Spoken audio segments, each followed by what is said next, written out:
How's it going, everybody? I'm Jarek Dawson. I'm here with Darren, Your Millionaire Bestie from the Rising Stars Academy. He is the CEO. Your Millionaire Bestie. Yeah. Where did that come from? It actually came from my social media platform. Okay. What was that first moment where you said, I need to jump into childcare? I wanted to be a teacher for years since I was a kid. And then I had an amazing childhood as well. As I grew older, I wanted to give my childhood experience to children. Can you give advice to the younger Darrens out there? What advice would you give them to just kind of jump off the porch if they have that idea of, I don't want an employer, I want to work for myself, I want to make my own rules? What are the first steps you think they need to take? I'm a firm believer it's not on you, it's in you. You had the vision. The vision's always been there. My grandmother told me not too long ago, she said, you don't even realize what's happening, huh? And I was like, what are you talking about? She said, everything you used to do as a kid, you're doing as an adult. So with all of those hats and all of those titles, do you feel the next generation of entrepreneurs, which one is the most thriving industry that you would say, hey, if you are looking into becoming an entrepreneur, you might want to go in this direction? I can tell you childcare because it's recession proof and children are never gonna go anywhere. All right. Well, hey, I appreciate your time and I hope I can sit down with you and Trish, because I know that would be an amazing interview. So do you ever travel to St. Louis? I was just there. I was just there. Yeah. You ain't know how to play spades? Well, you can't get on his head because you can't get on his head because I always was able to teach him because I just learned. You're very creative. It might not be the artsy creativity, but you are very creative and you execute. As creative AF, what does being creative AF mean to you? Being creative AF to me would be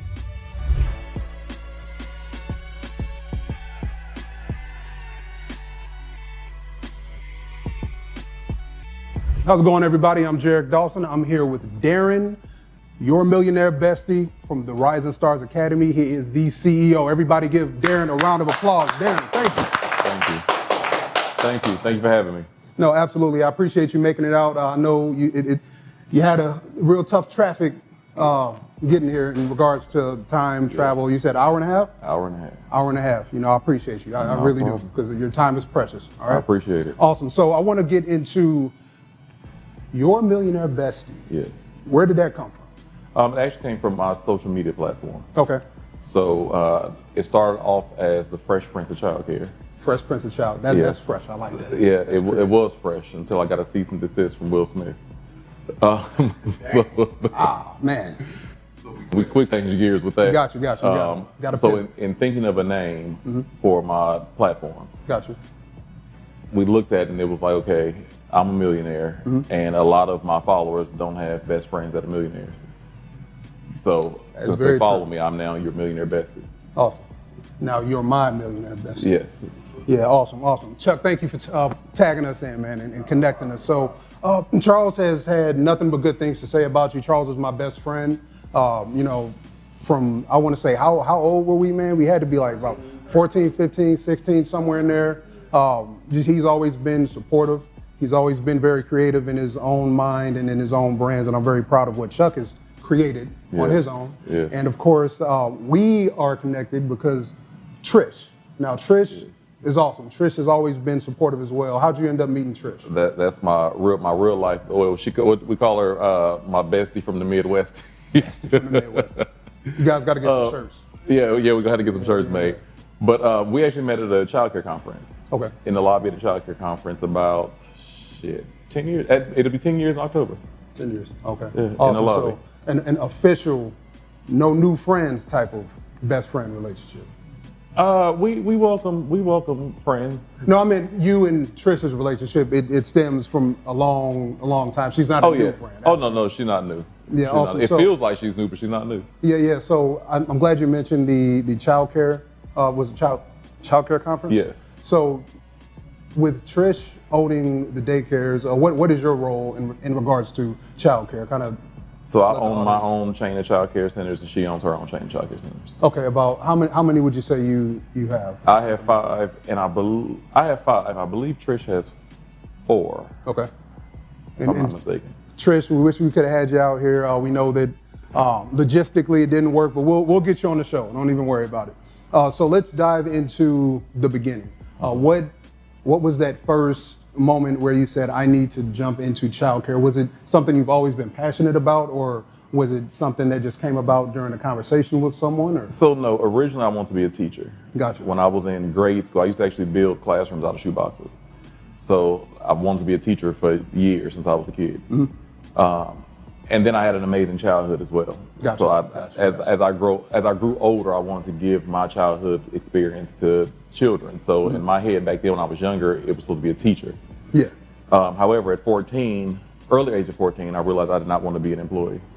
I knew that at 14. Gotcha. I didn't want to be an employee. I actually lied on my application to get a job. Wow.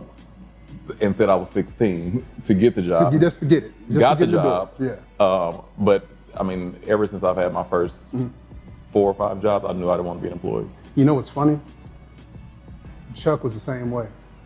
The same. I remember him telling me he never went. Once I worked for a company called True Manufacturing. Okay. Chucky worked there for a while, and I think that was the moment where once he worked at True Manufacturing, I remember having a conversation and him telling me he was like asking for time off, and he just didn't feel comfortable trying to ask for permission for time off. So he said, you know what, that's not a problem. Right. That's not really a big issue in my opinion. If that's something that you're not comfortable with, absolutely figure it out. I'm really big on figuring it out. Because if you can always figure it out, just figure it out, basically. Yes. But yeah, Chucky was like, I don't like this. I'm going to change it. And ever since then, I don't think he has had an employer. He has started his own companies from Lux Auto Brokers, and now he does the Lux Calibration. So let's give Chuck a round of applause for figuring it out. All right. And I never knew that. Really? I never knew. We kind of have a similar story. I remember I worked at a department store called Robinson's May. Yeah. And I booked a trip to Cancun, like I want to say 4 or 5 months in advance, and told my employer about my trip I had booked. And they told me that I couldn't take even though I had the time. Yeah, you had They told me I couldn't take the time because it was a blackout date for retail stores. That's literally what happened. I actually requested time off for his wedding, and they approved it. We got a new management. The new management came in and was like, oh, no, you can't have the time off. We'll sign off on 4 months ago. Yeah. I'm taking the time off. I told them I don't know what to tell you, but I won't be here on these days. Right. So they said, well, we don't know what to tell you, but these are blackout days, so they're not approved. That was the final straw. I was on my trip. But I was on my trip. prepare the others is insane, my friend. That is hilarious. No, but I just want to commend you and you, Charles. That's a big step, a big leap that most people are not comfortable with taking. So can you give advice to the younger Darrens out there? What advice would you give them to just kind of jump off the porch if they have that idea of, I don't want an employer, I want to work for myself, I want to make my own rules? What are the first steps you think they need to take? Well, I'm a firm believer. It's not on you, it's in you. Gotcha. Right? Gotcha. A lot of people want to be their own employer just because it's the cool thing to do. And it sounds good. It sounds good. Sounds Have everybody hollering, boss this, boss that. And then some people just want to go against the grain anyway. They just hard-headed. They just don't want any type of authority. Yeah, not coachable at all. Not coachable, just no authority. Yeah. That doesn't make for a good entrepreneur. So I feel like a good entrepreneur, it's a mindset. So are you strategic? Are you able to follow in your dreams and actually stick to the script of what you're going to do and what you're going to say, what you're going to do? Can you stick to that script? Gotcha. Do you have a vision? A lot of people don't want to be their own. I mean, a lot of people don't want to be an employee but have no vision. Right. You just don't want to be an employee. But have a game plan. Yes, have a plan. Have some kind of plan. You don't have to stick to it all the time, but have some kind of plan. A lot of people just want to be a boss. They don't even know a boss of what. Right. Just be a boss. Yeah, no, I know exactly what you're talking about. So if you could kind of tell me what was the first job that you got into the field? Like what was the first opportunity that you initially got? So you mean my first form of self-employment? Yes, sir. I was realtor. I was realtor, a California licensed realtor. Awesome. How long did it take you to get that license? For those who are looking into getting into the real estate. So I would say business. It took me maybe about 6 months. Okay. I was actively practicing for my test as I was working for my old employer. So maybe about 6 months, give or take. Gotcha. So real estate in California. Real estate in California. And do you have any other real estate properties outside of the state of California? Well, I own properties myself. However, my real estate license was to sell properties to individuals. I didn't do much of that because I'm not a salesman. I don't want to force you into buying something that you may not like. And most of my clientele kind of went with what I told them they needed. So for instance, if you know, everybody wants a $3 million house. Absolutely. But you're only approved for 300,000. So we got to figure that out. Yeah, I've had conversations with Charles again about with Lux Auto Brokers. Yeah. People have this vision of, you know, I'm about to get that Mercedes. Yes. I'm about to get that Lexus. Yes. Run your credit real quick. No, you're not. Yeah. Yeah. They can get the Lexus Mercedes. It might have 200,000 miles on it. But Yeah, it might not be a newer model. Right. Yeah. But just trying to that champagne taste with a beer budget, dealing with that on a day-to-day, I don't have that kind of patience. Gotcha. I realize that. What was like one of the craziest, or what was one of the other like side hustles that you tried to make a business out of that maybe didn't pan out? That didn't pan out? I don't have any business. I don't have any business plans that didn't pan out. So you're very meticulous with what you invest your time and money into. Is what you're Yes. saying. Now I've created some business that I just didn't push forward. So DJ's Los Angeles Limousine Service, I created it. That's when Uber was first becoming a thing, and I mean that's before anybody really even knew about Uber. And I just remember like the limousines are old. Like nobody's gonna want a limousine after a while. And luckily I didn't waste too much of my time on that because here we are today. Yeah, that is. But that's probably the only thing that I've ever created that I didn't really push forward. I mean, I literally went all the way. The only thing I had to literally do was go pick up the truck. That was my next question. I was going to say, how far did you invest? All the way. You said, I literally still have everything still intact today. Gotcha. Like if I literally want to go open up a limousine company, all I had to do was get the trucks right now. I had a TCP situation situated with California and everything. I know where to go get the insurance from, where I could have insurance tomorrow. Man. But I mean, nobody's doing. I mean, you want a black car and be chauffeured somewhere, you got an app on your phone to do that now. No, absolutely. And I think there's a new company called Black Lane that literally specifically does just that. You know, luxury pickup and transportation. So let's talk about this book. What got you into wanting to do that? People don't have a true outline of what they need to do. Like people, they read something and then they throw the book on the shelf, or they order something and never read it. Yeah. Not 90% of people order books and never even open them up. Absolutely. I know a few people. So the fact that I have my platform and people follow me and they entrusted me, they see my day-to-day life on my stories and my live streams, things of that nature. It's like they know me. So if you know me, you know what I'm about. You see my day-to-day. When I go live on Instagram or any of my other social media platforms, you're able to see that I'm a real person. I'm not somebody just online fluffing. Yeah.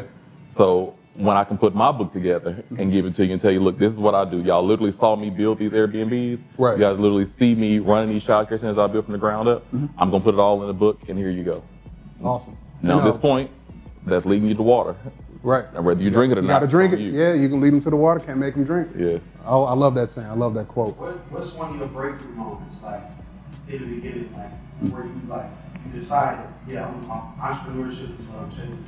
What was the breakthrough moment where you're like, this is actually doing exactly this is happening. You know what I mean? So you know what? This is very interesting, and you guys will see this in the coming weeks.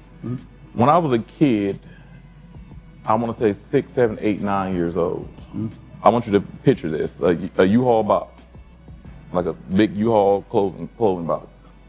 Take it and slit it and just make it flat. So as a kid, I did that, and that was a plot of land.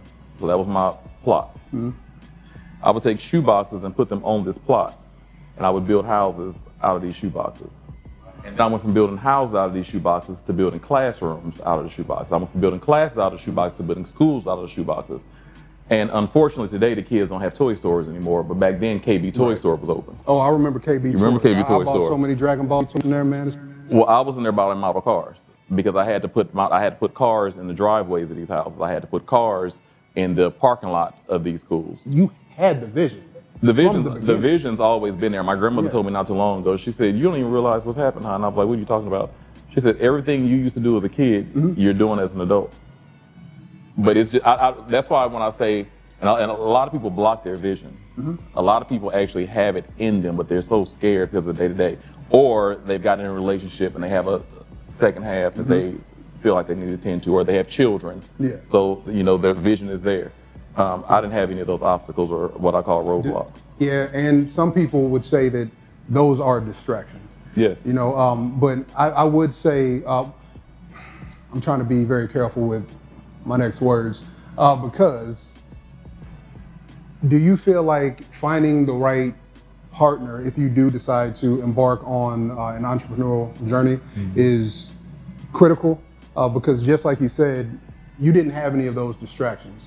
Do you feel like if you would have found a partner that would have been on the same frequency as you, do you feel like you would have reached the same plateau that you're at right now, or do you think it would have slowed it down? I don't know if you believe in astrology or not, but I'm an Aries. Okay. And I'm very true to sign. Gotcha, I'm a Libra. So I've never really played like that. Okay. I don't play when it comes to people. So I feel like the person that I would have found, that I would have stuck with, would have had to take me to the top. Now I found people along the way, but that's why they're no longer here, because you have the mindset to come to the top. Trial and error. Trial and error. But that's why I always tell people, be very cautious of who you're dating, be damn sure cautious who you marry, and be extremely cautious who you have kids by. Because all of that can change the trajectory of your life. Absolutely. 100%. That's why I'm single today, because I'm not dealing, I kind of look at people that I talk to and then I'm like, Okay, so I'm glad you said that. So he's single, ladies and gentlemen. What does Darren look for in a partner? Mindset. Oh, and looks. But And looks, that's important. got to look at you. Absolutely, yeah. But mindset. People think that I'm bluffing when I say this, but I could date somebody that worked at McDonald's, because you may just be at McDonald's for the circumstance at that point. But You you're may have trying to fallen figure down out- on your luck or whatnot, Yeah. and you just happen to you instead of being a bum, you've at least gone to get a job, and that's not your long-term situation. Gotcha. And I say that because that may be the one person that I actually meet that once they get in front of me and their creative juices start flowing, they may take my brand to the next level. No, absolutely. So I don't look at, I know people laugh when I say that, but I'm dead serious with that. I tell people all the time, my favorite date, best date till this day, was at Denny's. At Denny's. Somebody took Nothing me to wrong Denny's. with Denny's now. Well, when people meet me, it's like, you're not taking me to They're Denny's. expecting Ruth Chris. Right. However, Yeah. best date, 4 hours long in Denny's. Best conversation. I was gonna say conversation must have been right where it Grand needed Slam to be. was on point. Orange juice was flowing. Man, no, awesome. And I'm assuming, since they're no longer here, what was that deciding factor that you said date was good, but That was when we were young, though. yeah, That was when we were young. But it was memorable. It was fun. The conversation was good. That's when I was young. Being older, since I've been successful in dating, since I've been financially successful in business, dating is, I tell everybody, it's a double-edged sword. Yeah. Once you become successful, once you get to millionaire status, and you try to date here, it's completely different. do you think reaching that status has tainted your, and this is just a question, I'm not saying it has tainted your judgment when it comes to meeting people, as in you may be overthinking some things? I'm not overthinking. Not overthinking. I meet every my friend's biggest issue with me with meeting new people is I just let everybody in. I'm not one of those that got to get to know you over 6 months and slowly let you in. I come in my extreme authentic self, because after a while, if you're being fake, it's going to eventually show. Absolutely. And I have the gift of making people very comfortable around me. No, So, same here. Absolutely. Yeah. Once you get comfortable, then I can see if you full of it or not. If you're full of it or not, I'm an Aries. I'm gonna move around very quickly. And I feel like me and you have similar characteristics in regards to, I'm the same way. I make people feel comfortable. I've always been told that. I'm in HR. I'm the bad guy in HR, but I do some other employee relations things that I have people open up to me because I was a recruiter, so I had to know how to talk to people. Yes. But one thing I'll say is I feel like we're the same because I do that, but I do that for a reason. I'm open. I'm an open book for a reason. I let people in for a reason because I feel like once if I do that and then you cross me for whatever the case may be. Right. I'm not saying this is a good thing. Chuck will tell you. The second I pick up on it, you're cut off. Yeah. And there's nothing. No words. There's nothing No you can do. conversation. Nothing you can do to fix it though. Yeah. That's the explain bad it? part. Huh? Do you explain it? Do you let other? It depends if there's a constant inquiry on why, then I might embark into this X, Y, Z, this is why. But I mean that's not opening the door. I've done that with family members. Yeah. See, once I cut you off, I cut you off. Yeah, that's exactly. There's no yeah. conversation. Yep. You know who you are. Yeah, and I feel like I'm comfortable in doing that because you didn't have to do that because I was such a good person to you. So the fact that you did it, I gave you enough rope. Hang yourself. Pretty much. But I don't go into every situation. Don't get me wrong. I'm not going into every situation expecting people to do that. It's just once they do it, Right. there's no turning back. People gonna show you their true colors, but that's why I like to let people just organically in because you're going to. My best friend Trish, that was an organic situation. Yeah. Everybody that I've literally met has been organic situation. I'm a good person at the end of the day. I know that about me, and I feel like good energy picks up on good energy. But we have to also understand bad energy also intercepts from time to time. Yeah. However, you being fake is only gonna last for so long. You Yeah. being a non-genuine person is only gonna last for so Chucky, long. how many friends did we have when we were coming up? 8 of us. It was about 8 of us. Okay. Now we would do everything together. Go to Miami, be in the studio, go to the clubs, doing all this stuff. And we were such a tight knit group. Chucky, how many people are still around now? And it's for a half is crazy. But it's for that specific reason. And me and Chucky talk about it all the time. Like, that's why me and him, we've never fell out because I know I can trust him. You know, he's never crossed me or anything like that. I've never crossed him. Same with our best friend Kevin. That's the third person that we're talking about. But no, I feel like you have to be that way not only in business, but just in your personal life. Because I feel like your mental is more important than anything. Y'all got 3. I have 0. I let all my go. Man. I let all my bums go. I had one friend that I've had since high school, and she passed away. I think Chuck, you met Tasha? You meet Tasha? I had one friend that I've had since high school, and she passed away October of 2020. But even before she passed away, she owned 3 Wingstops. She owned a real estate mortgage company. We had a tax franchise business together with 6 locations. Gotcha. Our minds completely operated differently than. Everybody says we were ahead of our time back when we were younger. Yeah. But now, I mean, and literally, I cut all my friends off in one day. Oh, geez. Back in the day, I'll never forget it. We had all gone out one night, and nothing was wrong with the night. Everything was good. I got home and I got in the bed and I was just laying there and I'm like, I just started thinking about all of them. You got 4 and 5 roommates. You're a bum. You still stay with your mama. You borrow and rent and car note money. And I just remember laying there like, this is not getting right. And they were all older than me. I've always had an older friend So group. you essentially had an epiphany. Sure. Yeah. And it got all cut off. Like there was no conversation. There was no nothing. It was all cut off that But night. that was probably, it was just a sign. That was just a sign that you needed to shake that dead weight and become the success that you are today. And today, that was 20 plus years ago, if not more. Okay. Today, if they're not dead, they're still living the exact same lifestyle they were living back then. Yeah. Let me ask you before, while we talking about the success you had today, what was like your breakthrough moment where you realized you were like, oh, I'm actually building an empire, not a small business? Like, what was that? I still haven't had that breakthrough yet. Really? It's that kind of goes hand in hand with people ask me, like, how did you feel when you made your first million? First million, yeah. I remember having a bunch of bills. That's what I remember. But I look at this as normal. I look at this as my normal life. I don't look at it as, this is this big conglomerate or this huge empire. I mean, I have the schools, I have the hotel, I have my Airbnb, what some people would call empire. I have all my real estate. I don't look at it as an empire or this big situation. I look at it, this is just my life. This is what I've built and this is what I do on a day to day. So with all of those hats and all of those titles, which one do you feel the next generation of entrepreneurs, which one is the most thriving industry that you would say, hey, if you are looking into becoming an entrepreneur, you might want to go in this direction? It's a very tricky question because I always tell people to find their own lane. Right.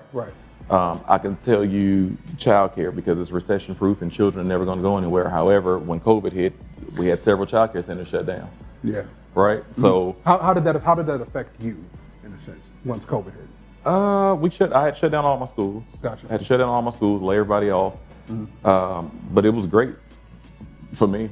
I mean, I've been working since I was 14, so it was a vacation to me. If I'm being completely honest. I needed this time. I was one of the ones that did not want the world to open back up yet.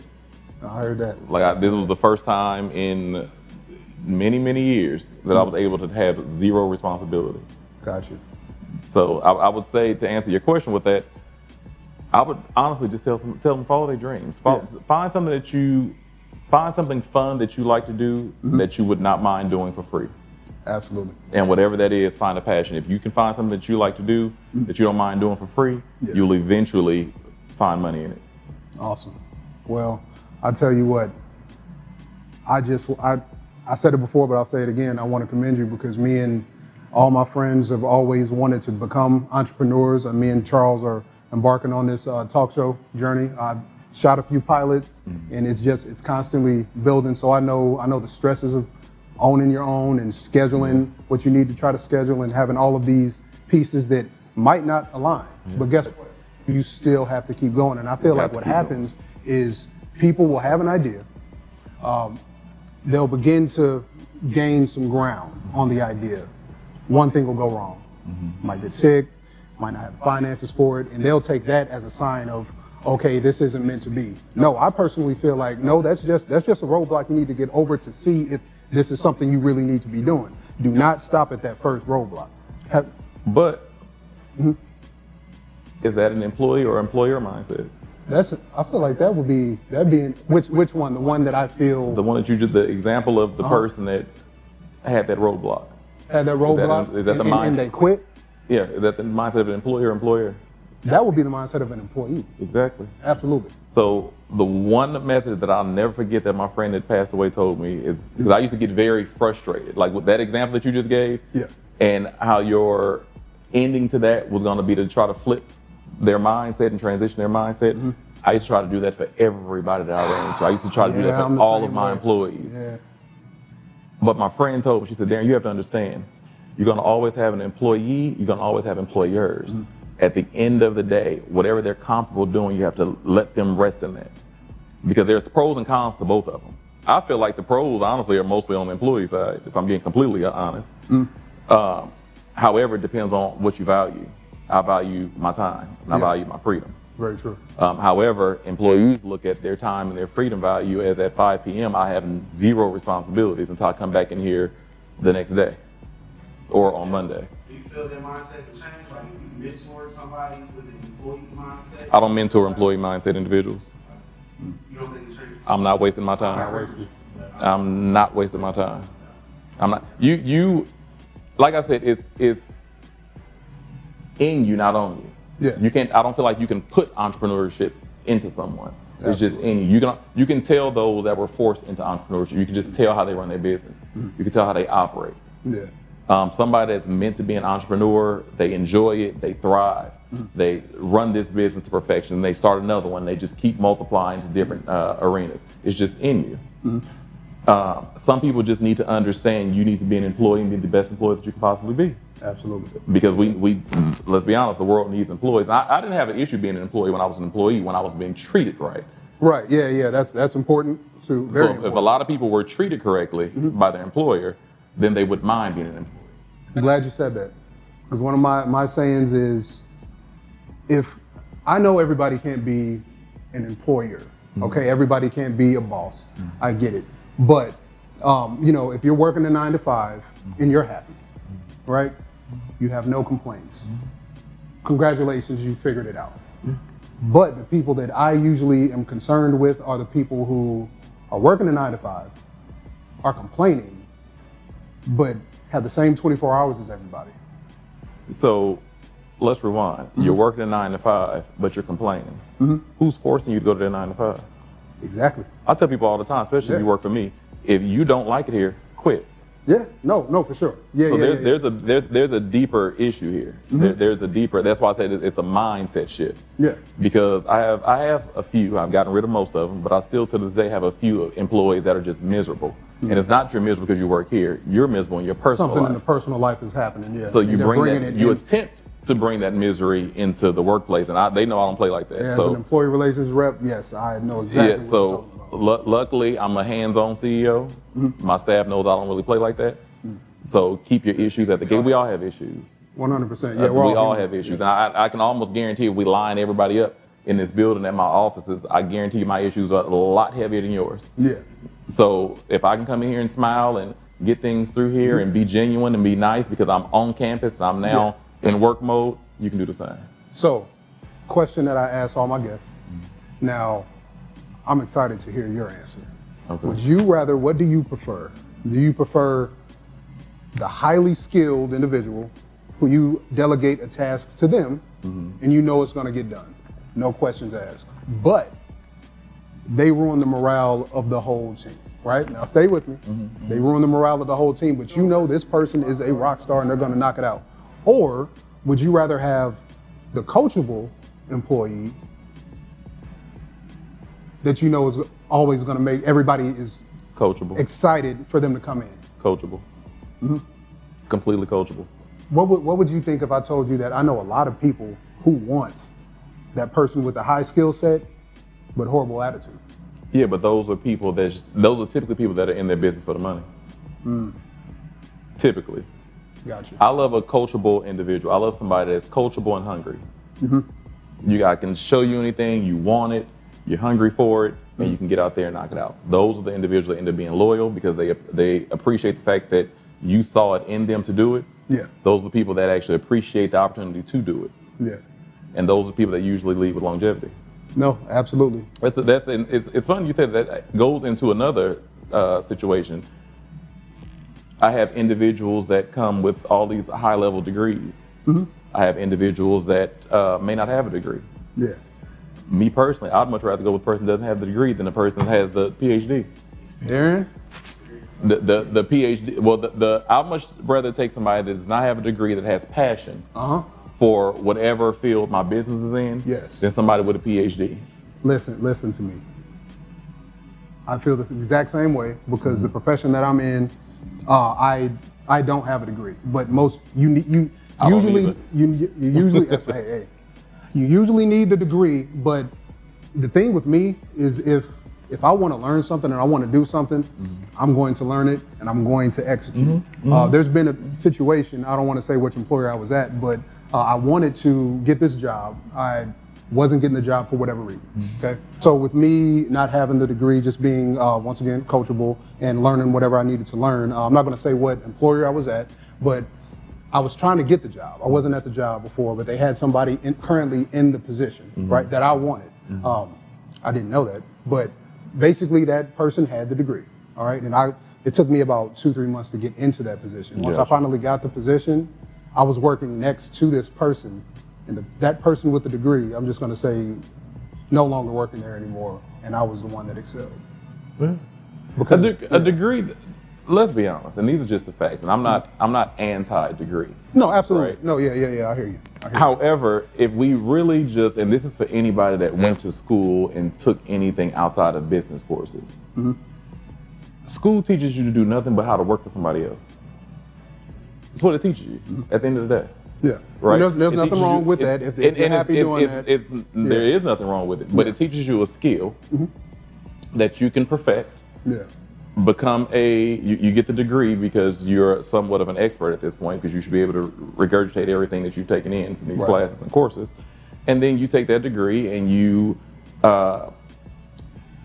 present it to an employer and get approval to work in a space that they feel that you may or may not be an asset for. Yeah.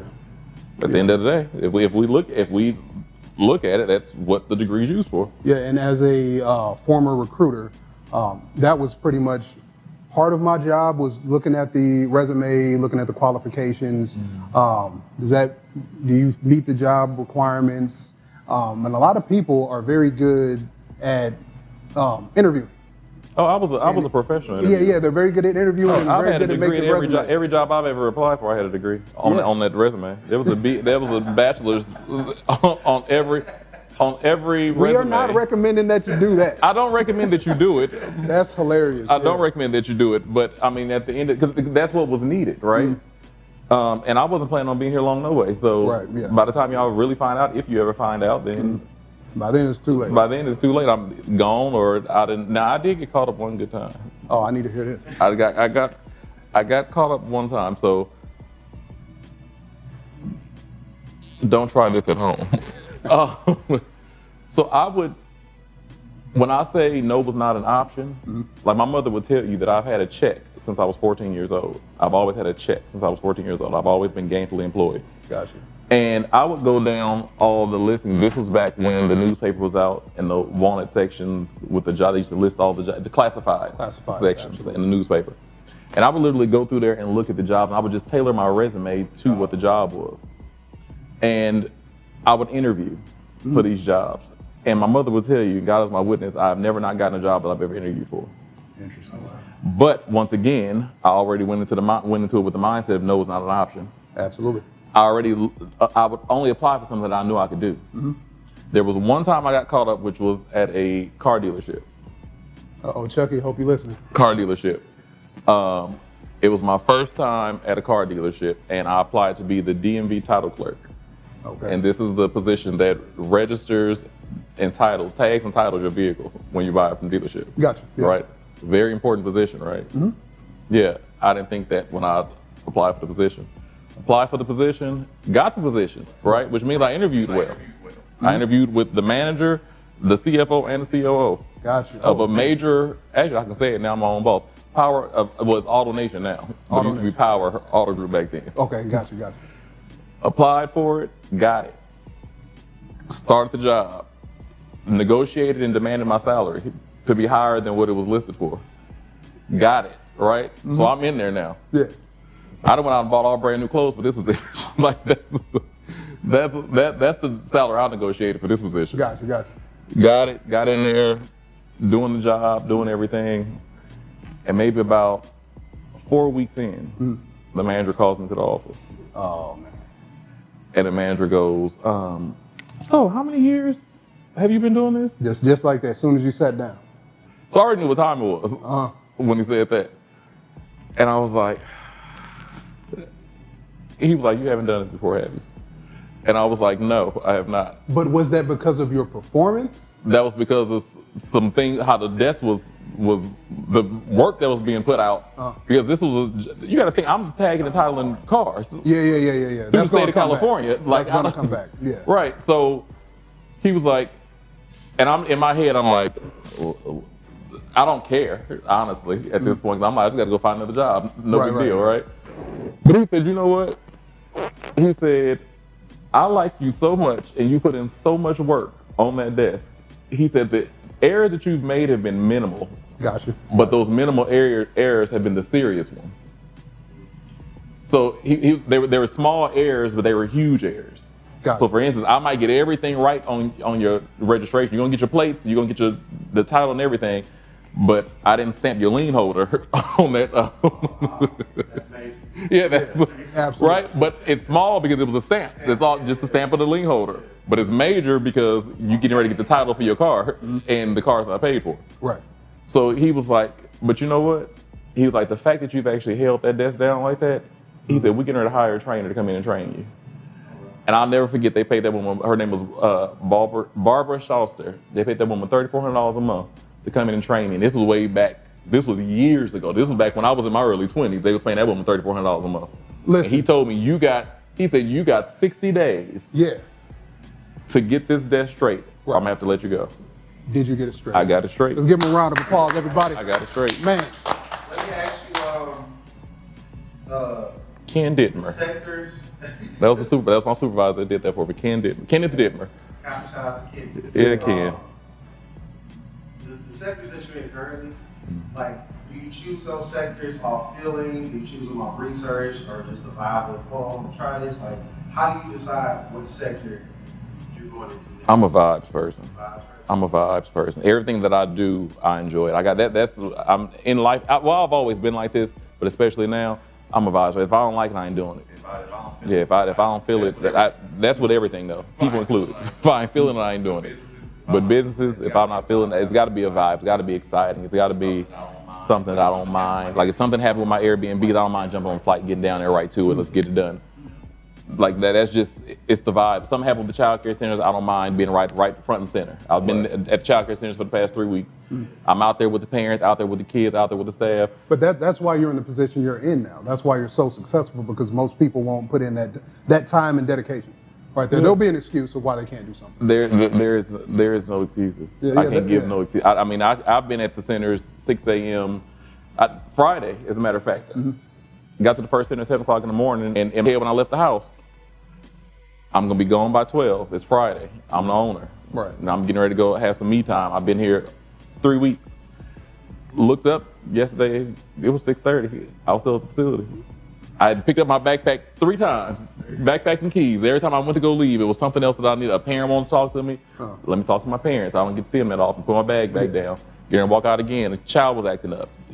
I saw the teacher, trying to move some other kids around. Let me put my backpack down. Let me go help her out. Let me be hands-on. I'm the CEO. Let me be hands-on with you. Absolutely, yeah. And then some teachers was clocking out, just wanted to chit-chat with me. So let's chit-chat. I'm not bigger than the program, so let's have a good conversation and chit-chat. So looked up, it was 6:30, I was walking out, and I still felt amazing. I didn't feel like I was supposed to leave here at 12 o'clock, and here I didn't feel that way at all. You know what? Hands a little sweaty, but I'm gonna shake your hand.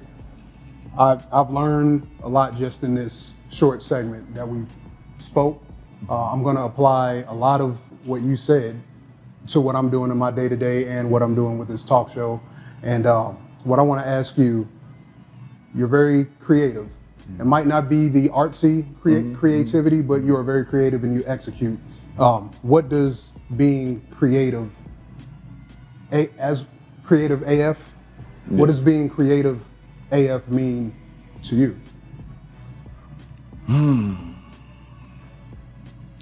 Being creative AF. Being creative AF to me would be going for what I want to do, doing it with no rules and no distractions, and letting it turn out how it's supposed to. Awesome. And however it turns out is how it's supposed to. All right. Well, hey, I appreciate your time, and I hope I can sit down with you and Trish, because I know that would be an amazing interview. So, do you ever travel to St. Louis? I was just there. Just there. Just taught me how to play spades. Yeah. You ain't know how to play spades? Another Well, you can't get conversation. on his head you can't get on his head because I was able to teach him because I just learned. So Last time I played spades. but I beat every. The first kind of me and Brandon had. Yeah. I played 15. Cold game, no, because no is not an option, right? So I sat there, I learned how to play it. I was watching it be played with the people the night before that was slamming them, cussing, all that stuff. So it's always been intimidating. I'm like, spades is different. I don't know. Listen. But Yeah. I learned that one night, beat everybody that was there. Nice. Even when I taught Chucky, we was playing with experience, beat him up. So let's go now. Now it's on. Now we need to put some money out. Now I'm ready to put some money out there on the table. I like that. So I see you came with the Pradas. Love the Pradas. You definitely have your own sense of style. I was catching up on your IG. Well, we have a gift for you. Somebody bring me the wonderful inked clothing brand, proud sponsor. of Q Hughes. Okay. All right. Thank you so much. Now we want go ahead, open that up. We want All you right. It's got my name on the box. to absolutely. Now look at the packaging, the quality. Huh? Yeah, everything everything got the name. And what's it called? Inked? Inked. Leave your mark. Leave your mark. Yes, sir. Yes, sir. And you were an extra large, right? I am an extra large. Also, I guess we're gonna all be twinning around here, huh? Yeah, that's right. You know what we should do is we should have them throw it on and we take a picture. You don't have to throw it on. We can just have you hold it up and we can take it. Leave your mark. I like this. I got some Dior shoes for this. We got some Dior shoes. He has some Dior shoes for it, Ty. I sure do. I got some pink Dior tennis shoes. Yeah, that's a brand from one of my mentors, Ty Young. All right, Ty. Another creative AF individual. Ty, where's my camera? Ty. Oh, yeah. We can get my mailing address sent out to you. So, Yeah, yeah, I like this. This is nice. Good quality, too. absolutely. Good quality. All right, once again, thank you for coming out. Thank you for having me. Absolutely. Really appreciate it. We're going to do it again. We're going to do it again. Whenever y'all need me in St. Louis, I'll hop on the flight. That's how I ended up there last week. Yeah. Just hop on the flight. Matter of fact, I'm coming here from there. Okay. Yeah. Oh, man. You definitely probably fatigued. Yeah.